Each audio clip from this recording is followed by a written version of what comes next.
তৈরি পোশাক শিল্প মালিকদের সংগঠন বিজিএমইএ এর নির্বাচন অনুষ্ঠিত হচ্ছে।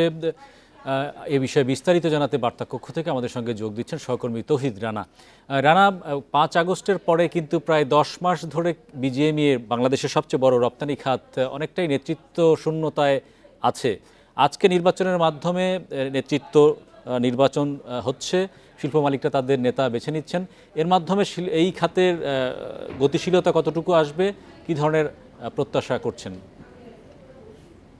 হ্যাঁ, জুলাই বিপ্লবের পরই আসলে পোশাক শিল্প মালিকদের সবচেয়ে বড় সংগঠন বিজিএমইএতে আমরা তখন দেখেছি যে নেতৃত্ব শূন্য হয়েছে এবং এরপরেই প্রশাসক নিয়োগ দেওয়া হয়েছিল, একটি কমিটি করা হয়েছিল ঢাকা এবং চট্টগ্রামে বিজিএমইএর পোশাক মালিকদের বিভিন্ন যারা নেতৃত্ব দিচ্ছেন সেইখান থেকে বাছাই করে একটি কমিটিও করা হয়েছিল নির্বাচন অনুষ্ঠানের জন্য।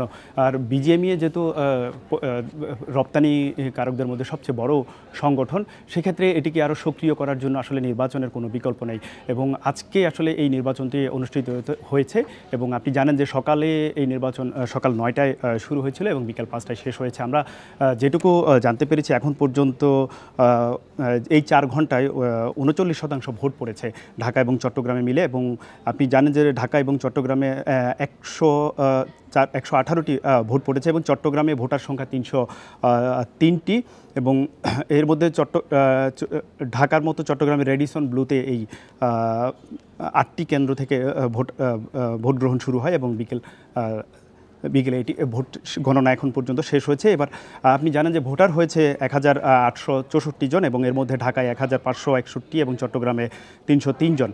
আগেরবার যেটা আমরা জানি যে ভোটার ছিলেন 2496 জন এবং এবার শুধু সচল কারখানার উদ্যোক্তাদের ভোটার হওয়ার সুযোগ আসলে পেয়েছেন। আর আপনি যেমনটা বলছিলেন, এই সংগঠনটি আসলে সর্বশেষ যে নেতৃত্ব ছিল 5 আগস্টের পরে এস এ মান্নান কোচি, তিনি যখন আসলে এখানে